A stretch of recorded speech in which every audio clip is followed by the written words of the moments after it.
Hello' guys, কি খবৰ? মই ৱেষ্ট বেংগলত আহিলোঁ। পশ্চিম বংগত মই আহি গ'লোঁ ফুৰিবলৈ। আৰু বেংগলত আহিলোঁ যেতিয়া বেংগলৰ মিঠাই, বেংগলৰ বিৰিয়ানী খাব লাগিব। আৰু মই আজি বেংগলৰ বিৰিয়ানী খাম।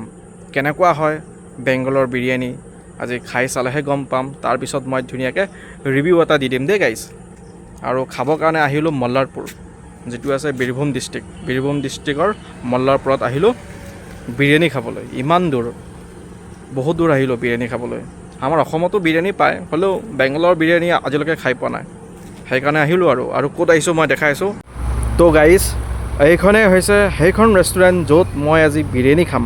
বেংগলৰ বিৰিয়ানী কেনেকুৱা হয় বেংগলৰ বিৰিয়ানী, চলো বিৰিয়ানী খাওঁ।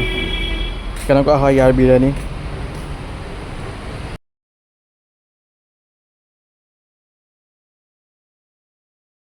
ৱেষ্ট বেংগলেই হওক বা কলকাতাই হওক, বিৰিয়ানীত আলু থাকিবই, লগত থাকিব এটা বইল এগ আৰু চিকেন, লগতে ৰাইতা চাইতা নাই।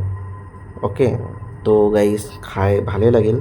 মই ধুনীয়াকৈ ৰিভিউ এটা দি আছোঁ, তোমালোকে পূৰা মজাকৈ ৰিভিউটো শুনিলোঁ। আৰু মইনো কি ক'ম, মইতো বিন্দাছ খালোঁ দেই গাইজ। আৰু মাংস পিচ ইমান ছফ্ট, মজা লাগিছে, জুচি আছিল দেই গাইজ। চ' গাইজ, এতিয়া সময় হ'ল ৰিভিউ। বিৰিয়ানী খাই কেনেকুৱা লাগিল, বেংগলৰ বিৰিয়ানী খাই কেনেকুৱা লাগিল। বেংগলৰ বিৰিয়ানী খাই বহুত বেছি ভাল লাগিল, খাব পৰা যায়, বেয়া নহয়, সুন্দৰ খাদ্য।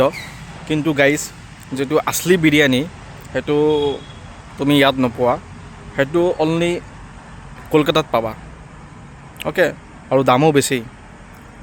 চ' গাইজ, ভালে লাগিছে, বেয়া নহয়। পেট চেট পূৰা ভৰি গৈছে।